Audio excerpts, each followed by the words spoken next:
Hello guys, ಎಲ್ಲರಿಗೂ ನಮಸ್ಕಾರ. ನಾನು ನಿಮ್ಮ ಪ್ರೀತಿಯ ಗಜ್ಜು. ಗೈಸ್, ನನ್ನ ಒಂದು PDC how to apply for the PDC ಅಂತ ಅಂದ್ಬಿಟ್ಟು ಒಂದು ಯೂಟ್ಯೂಬ್ ವಿಡಿಯೋ ಮಾಡಿದೆ. ಅದರಲ್ಲಿ ನನಗೆ ತುಂಬಾ ಅಷ್ಟು ಕಮೆಂಟ್ಸ್ ಬರ್ತಾ ಇತ್ತು. ಇವನ್ ಮೇಲಲ್ಲೂ ಸಹ ಕಮೆಂಟ್ ಮೇಲ್ ಮಾಡ್ತಾ ಇದ್ರಿ. ನಾನು ಮೇಲಲ್ಲೂ ಸಹ ರಿಪ್ಲೈ ಮಾಡಿದ್ದೀನಿ. ಯಾರ್ಯಾರು ಮೇಲ್ ಮಾಡಿದ್ರು ಅವ್ರಿಗೆಲ್ಲ ಗೊತ್ತಿರಬಹುದು ನಾನು ರಿಪ್ಲೈ ಮಾಡಿದ್ದೀನಿ ಅಂತ.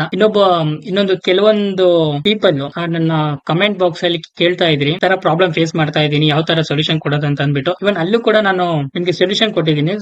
ಸೊ ಕಮೆಂಟ್ ಜಾಸ್ತಿ ಆಗ್ತಾ ಇರೋದ್ರಿಂದ ನನಗೆ ಟೈಮ್ ಸಿಗ್ತಾ ಇಲ್ಲ ಕಮೆಂಟ್ ಗೆ ರಿಪ್ಲೈ ಮಾಡಕ್ಕೆ. ಸೊ ಅದಕ್ಕೋಸ್ಕರ ನಾನು ಈ ಒಂದು ವಿಡಿಯೋ ಮಾಡ್ತಾ ಇದ್ದೀನಿ ರಿಗಾರ್ಡಿಂಗ್ PDC ಕ್ವೆರೀಸ್ ಅಂತ ಅಂದ್ಬಿಟ್ಟು, ಪ್ರಾವಿಷನಲ್ ಡಿಗ್ರಿ ಸರ್ಟಿಫಿಕೇಟ್ ಕ್ವೆರೀಸ್. ಅದ್ರಲ್ಲಿ ಏನೇನ್ ಹುಡುಗರು ಪ್ರಾಬ್ಲಮ್ ಫೇಸ್ ಮಾಡ್ತಾ ಇದಾರಪ್ಪ ಅಂತಂದ್ರೆ, ರಾಂಗ್ CBCS ವರ್ಸಸ್ ನಾನ್ CBCS ಕೊಟ್ಟಿದ್ದಾರೆ. ಆಕ್ಚುಲಿ ನಾವು 2026 ಪಾಸ್ಔಟ್ಸ್ ಆಗಿರೋದ್ರಿಂದ 2022 ಸ್ಕೀಮ್ ಯಾರ್ಯಾರು ಇದೀರೋ ಅವರೆಲ್ಲ CBCS ಅಂತಾನೆ ಕೊಡ್ಬೇಕು. ಆಕ್ಚುಲಿ ನೀವು ರಿಸಲ್ಟ್ ಏನಾದ್ರು ಚೆಕ್ ಮಾಡ್ತಿರ್ಬೇಕಾದ್ರೆ ನೋಡ್ತಿರ್ಬೋದು, CBCS ಅಂತ ಇರುತ್ತೆ ನಿಮ್ಮ ರಿಸಲ್ಟ್ ಲಿಂಕ್ ಗಳೆಲ್ಲ. ಸೊ ಅದಕ್ಕೋಸ್ಕರ ಅದೊಂದು ಇದು ಆದ್ರೆ, ಇನ್ನೊಂದು ರಾಂಗ್ ಅಡ್ರೆಸ್ ಕೊಟ್ಟಿದ್ದೀಬ್ರು ಅಂತ ಹೇಳ್ತಿದ್ದಾರೆ. ಸೊ ರಾಂಗ್ ಅಡ್ರೆಸ್ ಕೊಟ್ರೆ ಏನ್ ಮಾಡ್ಬೇಕಪ್ಪ ಅಂತಂದ್ರೆ, ನೀವು ಪೋಸ್ಟಲ್ ID ಏನಾದ್ರು ಕೊಟ್ಟಿರ್ತೀರಲ್ಲ, ಲೈಕ್ ಪಿನ್ ಕೋಡ್ ಕೊಟ್ಟಿರ್ತೀರಲ್ಲ 577528, ಇದು ಆಕ್ಚುಲಿ ಜಗಳೂರಿಂದ, ಇದು ದಾವಣಗೆರೆ ಡಿಸ್ಟಿಕ್ ಇಂದು. ಸೊ ಈ ತರ ಪೋಸ್ಟಲ್ ID ಕೊಟ್ರೆ ನಿಮ್ಗೆ ಏನು ಪ್ರಾಬ್ಲಮ್ ಆಗಲ್ಲ. ಆ ಒಂದು ಪೋಸ್ಟಲ್ ಐಡಿಗೆ ಬರುತ್ತೆ. ಅಡ್ರೆಸ್ ಸ್ವಲ್ಪ ನಾರ್ಮಲ್ ಆಗಿ ಯಾವ್ದಾದ್ರು ಏರಿಯಾ ಹೆಸರು ಪಿನ್ ಕೋಡ್ ಇದ್ರೆ ಕರೆಕ್ಟ್ ಆಗಿದ್ರೆ ಕರೆಕ್ಟ್ ನಿಮ್ಮ ಒಂದು ಅಡ್ರೆಸ್ಗೆ ನಿಮ್ಮ ಒಂದು PDC ಇದು ಬರುತ್ತೆ. ರಾಂಗ್ ಗೌರ್ಮೆಂಟ್ ID ಪ್ರೂಫ್ ಏನಾದ್ರು ಅಪ್ಲೋಡ್ ಮಾಡಿದ್ರೆ ಸೊ ಅದಕ್ಕೂ ಸಹ ನಾನು ಈ ಒಂದು ವಿಡಿಯೋದಲ್ಲಿ ನಿಮ್ಗೆ ಸೊಲ್ಯೂಷನ್ ಕೊಡ್ತೀನಿ, ಆಯ್ತಾ. ಸೊ ನೀವು ಮಾಡ್ಬೇಕಾಗಿರೋ ಕೆಲಸ ಏನಪ್ಪಾ ಅಂತಂದ್ರೆ, ನೀವು ಇಮ್ಮಿಡಿಯೇಟ್ ಆಗಿ ಈ ಒಂದು ರೆಕ್ಟಿಫಿಕೇಶನ್ ಇಮೇಲ್ ನ ಒಂದು ವೆಬ್ಸೈಟ್ ಕಳಿಸಬೇಕಾಗಿರುತ್ತೆ. ಯಾವ ಒಂದು ವೆಬ್ಸೈಟ್ ಕಳಿಸಬೇಕು ಅಂತಂದ್ರೆ, ಯಾವ ಒಂದು ವೆಬ್ಸೈಟ್ ದವರಿಗೆ ಕಳಿಸಬೇಕು ಅಂತಂದ್ರೆ, VTU EDTS ಅಂತ ಅಂದ್ಬಿಟ್ಟು, ನೀವು ಈ ಒಂದು ವೆಬ್ಸೈಟ್ ಅಲ್ಲಿ ಈ ಒಂದು ವೆಬ್ಸೈಟ್ ಅಲ್ಲಿ ನಾವು ಅಪ್ಲಿಕೇಶನ್ ಆಗ್ತಾ ಇರೋದು PDC ಗೋಸ್ಕರ. ಇದು ನಿಮ್ಗೆ ಸಾಫ್ಟ್ ಕಾಪಿ ಮತ್ತೆ ಹಾರ್ಡ್ ಕಾಪಿನ ನಿಮ್ಗೆ ಪೋಸ್ಟಲ್ ಥ್ರೂ ಮತ್ತೆ ಸಾಫ್ಟ್ ಕಾಪಿ ಆನ್ಲೈನ್ ಥ್ರೂ ಕಳಿಸ್ತಾರೆ. ಓಕೆನಾ. ಸೊ ನೀವು ಆ ಒಂದು ಟೀಮ್ಗೆ ಮೇಲ್ ಮಾಡ್ಬೇಕು. ಆ ಒಂದು ಟೀಮಿನ ಮೇಲ್ ಬಂದ್ಬಿಟ್ಟು ಸೊ EDTS@VTU.ac.in ಅಂತ ಅಂದ್ಬಿಟ್ಟು ಇದು 2 ಅಡ್ರೆಸ್ಗೆ ನೀವು ಮಾಡ್ಬೇಕಾಗಿರುವಂತ ಮೇಲು. ನಾನು ಹೇಳ್ತೀನಿ ಆ ಮೇಲಲ್ಲಿ ಯಾವ ತರ ಒಂದು ಡೀಟೇಲ್ಸ್ ನ ನೀವು ಕೊಡ್ಬೇಕು ಅಂತ ಅಂದ್ಬಿಟ್ಟು, ಆಯ್ತಾ.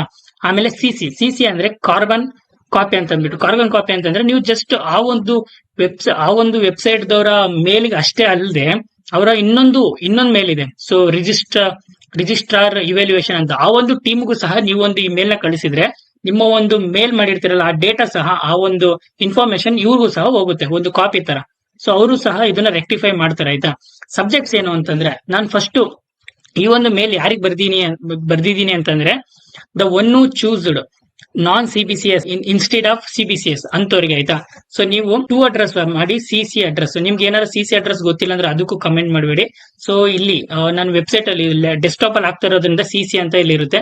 ಸೊ ಜಸ್ಟ್ CC ಮೇಲೆ ಕ್ಲಿಕ್ ಮಾಡಿ ಆ ಒಂದು ಇಮೇಲ್ ಐಡಿನ ಹಾಕಿ. ಸೊ ಇದು 2 ಅಡ್ರೆಸ್ ಅಲ್ಲಿ 2 ಅಡ್ರೆಸ್ ಇಮೇಲ್ ಐಡಿ, ಆಯ್ತಾ. ಸೊ ಫೋನ್ ಅಲ್ಲಿ ಬಂದ್ಬಿಟ್ಟು ಈ 2 ಪಕ್ಕನ ಒಂದು ನ್ಯಾವಿಗೇಷನ್ ಬಾರ್ ಇರುತ್ತೆ, ಅದನ್ನ ಕ್ಲಿಕ್ ಮಾಡಿದ್ರೆ ಅದು ಶೋ ಅಪ್ ಆಗುತ್ತೆ. CC ನ ಕ್ಲಿಕ್ ಮಾಡ್ಕೊಳ್ಳಿ. ಸೊ ದೆನ್ ಮ್ಯಾಟ್ರಿಕ್ ಬರೋಣ. ಸೊ ಸಬ್ಜೆಕ್ಟ್ ಏನಪ್ಪಾ ಅಂತಂದ್ರೆ, urgent correction for scheme type non CBCS to CBCS. ಓಕೆನಾ.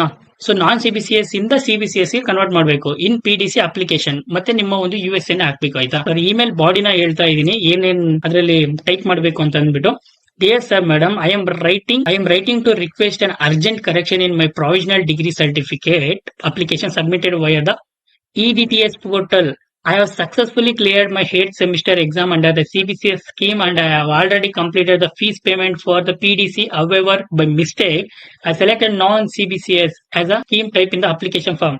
ಮೈ ಡೀಟೇಲ್ಸ್ ಆರ್, ನಿಮ್ಮ ಒಂದು ಡೀಟೇಲ್ಸ್ ನ ಕೊಡಬೇಕು. ಏನೇನ್ ಡೀಟೇಲ್ಸ್ ಅಂತಂದ್ರೆ, name, your name as per marks card, USN ನಿಮ್ಮ ಒಂದು USN, ಕಾಲೇಜ್ ಹೆಸರು, ಮತ್ತೆ scheme CBCS incorrectly selected as a non CBCS ಗೆ ಕನ್ವರ್ಟ್ ಮಾಡ್ಬೇಕಾಯ್ತಾ. ಸೊ ಪೇಮೆಂಟ್, ನೀವು ಯಾರಾದ್ರೂ ಆಬ್ವಿಯಸ್ಲಿ ನೀವು ಪೇಮೆಂಟ್ ಮಾಡಿರೋರೇ ಈ ಒಂದು ಪ್ರಾಬ್ಲಮ್ ನ ಕೇಳ್ತಾ ಇರ್ತೀರಾ. ನೀವು ಯಾರಾದ್ರೂ ಪೇಮೆಂಟ್ ಮಾಡಿಲ್ಲ, ನಾನು ಇನ್ನು ಪೇಮೆಂಟ್ ಮಾಡೇ ಇಲ್ಲ ಗುರು ಅಂತ ಏನಾದ್ರು ಕೇಳಿದ್ರೆ, ಸೊ ಡೈರೆಕ್ಟ್ ಆಗಿ ಆ ಒಂದು ಪೋರ್ಟಲ್ ಅಲ್ಲಿ, ಯಾವ ಒಂದು ಪೋರ್ಟಲ್, EDTS ಅನ್ನೋ ಒಂದು ಪೋರ್ಟಲ್ ಅಲ್ಲಿ ಹೋಗ್ಬಿಟ್ಟು ಅಲ್ಲಿ ಒಂದು ವ್ಯೂ ಅಂತ ಇರುತ್ತೆ, ಇನ್ನೊಂದು ಡಿಲೀಟ್ ಅಂತ ಇರುತ್ತೆ. ಆ ಒಂದು ಡಿಲೀಟ್ ನ ಮಾಡಿ ಇನ್ನೊಂದ್ಸತಿ ಅಪ್ಲಿಕೇಶನ್ ಹಾಕೋದು. ಯಾರಾದ್ರೂ ಫೀಸ್ ಪೇಮೆಂಟ್ ಮಾಡಿದ್ರೆ ಅವ್ರಿಗೆ ಮಾತ್ರ ಇದು ಫೀಸ್ ಪೇಮೆಂಟ್ ಟ್ರಾನ್ಸಾಕ್ಷನ್ ID ಮತ್ತೆ ರೆಫರೆನ್ಸ್ ನಂಬರ್ ನ ನಿಮ್ಮ ಒಂದು ಇಮೇಲ್ ಇದು ಬಾಡಿಲಿ ಇರುತ್ತಲ್ಲ ಅದರಲ್ಲಿ ಹಾಕ್ಬೇಕಾಯ್ತಾ. Then kindly update my scheme selection to CBCS so that my application can be processed without rejection. I have attached my online fees receipt for your reference. ನಿಮ್ಮ ಒಂದು ಆ ಫೀಸ್ ಪೇಮೆಂಟ್ ಮಾಡಿರೋದೊಂದು ಸ್ಕ್ರೀನ್ ಶಾಟ್ ಅಥವಾ ಅದನ್ನೊಂದು print ತಗೊಂಡು ಈ ಒಂದು email ಐಡಿಗೆ attach ಮಾಡಿ, ಆಯ್ತಾ. ನಿಮ್ಮ ಬೆಸ್ಟ್ ರಿಗಾರ್ಡ್ಸ್, ಯುವರ್ ನೇಮ್ ಹಾಕಿ, ನಿಮ್ಮ ಒಂದು ಫೋನ್ ನಂಬರ್ ಹಾಕಿ, ಮತ್ತೆ ಫ್ಯೂಚರ್ ಅಲ್ಲಿ ಏನಾದ್ರು ಕಾಲ್ ಮಾಡ್ಬೇಕು ಅಂತಂದ್ರೆ ಅವರು. ಸೊ ಈ ಒಂದು ಮೇಲ್ ಮಾಡಿದ್ಮೇಲೆ ನೀವು ಏನ್ ಮಾಡ್ಬೇಕಂದ್ರೆ next process EDTS help desk call ಮಾಡ್ಬೇಕು. ಸೊ ಇಮೇಲ್ ಸೆಂಡ್ ಮಾಡಿದ್ಮೇಲೆ ಅವ್ರಿಗೆ ಕಾಲ್ ಮಾಡಿ. ನೀವು ಯಾವಾಗ ಕಾಲ್ ಮಾಡ್ತೀರಾ ಅಂತಂದ್ರೆ 10 ಗಂಟೆ, ಮಾರ್ನಿಂಗ್ 10 ಗಂಟೆಯಿಂದ 5:30, ಸಾಯಂಕಾಲ 5:30 ಒಳಗಡೆ ಅವ್ರಿಗೆ ಕಾಲ್ ಮಾಡ್ಬೇಕಾಯ್ತಾ. ಅಂದ್ರೆ ನೀವು ಮೇಲ್ ಮಾಡಿದ ತಕ್ಷಣ ಫಾಲೋ ಅಪ್ ಮಾಡ್ಬೇಕು ಅವ್ರಿಗೆ, ಮೇಲ್ ಬಂದಿದ್ದೇನಾ ಇಲ್ಲ, ನಮ್ಮ ಒಂದು ಪ್ರಾಬ್ಲಮ್ ನ ಸಾಲ್ವ್ ಮಾಡ್ತಿದ್ದೀರಾ ಇಲ್ಲ ಅಂತ ಅಂದ್ಬಿಟ್ಟು ಕಾಲ್ ಮಾಡ್ಬೇಕು. ಆ ಒಂದು ಹೆಲ್ಪ್ ಲೈನ್ ನಂಬರ್ಸ್ ನಾನು ಇಲ್ಲೇ ಕೊಟ್ಟಿದ್ದೀನಿ. ಸೊ ಈ ಒಂದು ನಂಬರ್ ಗಳಿಗೆ ನೀವು ಕಾಲ್ ಮಾಡಿ ಕೇಳ್ಕೋಬಹುದು ಆಯ್ತಾ. ಸೊ ನೀವು ಏನ್ ಮಾಡ್ತಿರ್ಬೇಕಂದ್ರೆ VTU EDTS ವೆಬ್ಸೈಟ್ ಆ ಪೋರ್ಟಲ್ ಒಳಗಡೆ ಹೋಗ್ಬಿಟ್ಟು ಫ್ರೀಕ್ವೆಂಟ್ ಆಗಿ ಚೆಕ್ ಮಾಡ್ತಾ ಇರಿ, ಸ್ಟೇಟಸ್ ಏನಾಗಿದೆ ಅಂತ ಅಂದ್ಬಿಟ್ಟು. ಈಗ ಯಾರಾದ್ರೂ ಸ್ಟಾರ್ಟಿಂಗ್ ಅಲ್ಲಿ ಫೀಸ್ ಪೇಮೆಂಟ್ ಮಾಡಿದ್ರೆ ಅಲ್ಲಿ ಜಸ್ಟ್ ಅಲ್ಲೇ ಇರುತ್ತೆ, ಪೇಮೆಂಟ್ ಸಕ್ಸಸ್ಫುಲ್ ಆಗಿರುತ್ತೆ. ನೆಕ್ಸ್ಟ್ ಪ್ರೋಸೆಸ್ ಏನಿರುತ್ತೆ, ಪ್ರೊಸೆಸಿಂಗ್ ಅಂತ ಇರುತ್ತೆ. ನೆಕ್ಸ್ಟ್ ಆದ್ಮೇಲೆ ಏನಾಗಿರುತ್ತೆ, ಡಾಕ್ಯುಮೆಂಟ್ ವೆರಿಫಿಕೇಶನ್ ಅಂತ ಇರುತ್ತೆ. ನಿಮ್ಮ ಒಂದು ಡೀಟೇಲ್ಸ್ ಏನಾದ್ರೂ ರಾಂಗ್ ಆಗಿದ್ರೆ ಡಾಕ್ಯುಮೆಂಟ್ ವೆರಿಫಿಕೇಶನ್ ಅಲ್ಲಿ ರಿಜೆಕ್ಟ್ ಆಗಿ ವಾಪಸ್ ಬರುತ್ತೆ. ರಿಜೆಕ್ಟ್ ಆಗಿ ವಾಪಸ್ ಬಂದ್ರೆ ಏನಾಗುತ್ತೆ, ರಿಜೆಕ್ಟ್ ಆಗಿ ವಾಪಸ್ ಬಂದ್ರೆ ನಿಮಗೆ ಒಂದು ಎಡಿಟ್ ಮಾಡೋ ಒಂದು ಆಪ್ಷನ್ ಸಹ ಇರುತ್ತೆ. ಸೊ ಈ ತರ ಮತ್ತೆ ಎಡಿಟ್ ಆಪ್ಷನ್ ಬರೋ ತನಕ ವೇಟ್ ಮಾಡೋ ಬದಲು ನೀವು ಡೈರೆಕ್ಟ್ ಆಗಿ ಇಮೇಲ್ ಮಾಡಿ ಕೇಳಬಹುದಲ್ಲ. ಸೊ ಈ ತರ ರಿಜೆಕ್ಟ್ ಆಗಬಾರ್ದು ಅಂತಂದ್ರೆ ಅಲ್ಲಿ ಅವ್ರು ಆಟೋಮೆಟಿಕಲ್ ಅಲ್ಲೇ ಅಪ್ಲೋಡ್ ಮಾಡ್ಕೊಂತಾರೆ. ಸೊ ಅದು ಬೆಟರ್. ಇಲ್ಲ ಅವ್ರು ರಿಜೆಕ್ಟ್ ಮಾಡೋ ತನಕ ವೇಟ್ ಮಾಡಿ ಮತ್ತೆ ಎಡಿಟ್ ಮಾಡಿ ಮತ್ತೆ ಪ್ರೊಸೆಸಿಂಗ್ ಅಲ್ಲಿ ಬಿದ್ರೆ ಮತ್ತೆ ಇನ್ನೂ ಒಂದು 7-8 ದಿವಸ ಮತ್ತೆ ವೇಟ್ ಮಾಡ್ಬೇಕಾಗಿದೆ. ಸೊ ಆ ಒಂದು ಪ್ರಾಬ್ಲಮ್ ನ ಫೇಸ್ ಮಾಡಬಾರ್ದು ಅಂತಂದ್ರೆ ಈ ಒಂದು ಕೆಲಸನ ಮಾಡಿ ಅಂತ ಹೇಳ್ತಾ. ಸೊ ಈ ಒಂದು ಡಾಕ್ಸ್ ಫೈಲ್ ನ ನಾನು ನನ್ನ ಡ್ರೈವಲ್ಲಿ ಹಾಕಿರ್ತೀನಿ. ನೀವು ಹೋಗ್ಬಿಟ್ಟು ಈ ಒಂದು ಬಾಡಿನ ಅಂದ್ರೆ ಈ ಇಮೇಲ್ ಅಲ್ಲಿ ಇರುವಂತ ಬಾಡಿ ಇನ್ಫಾರ್ಮೇಶನ್ ನ ನೀವು ಕಾಪಿ ಮಾಡ್ಕೊಂಡು ಸೊ ನೀವು ಮೇಲ್ ಮಾಡ್ಕೊಳ್ಳಿ ಅಂತ ಹೇಳ್ತಾ ನಾನು ನಿಮ್ಮ ಪ್ರೀತಿಯ ಸೈನಿಂಗ್ ಆಫ್. ಬಾಯ್ ಬಾಯ್, ಮತ್ತೆ ಸಿಗುವ.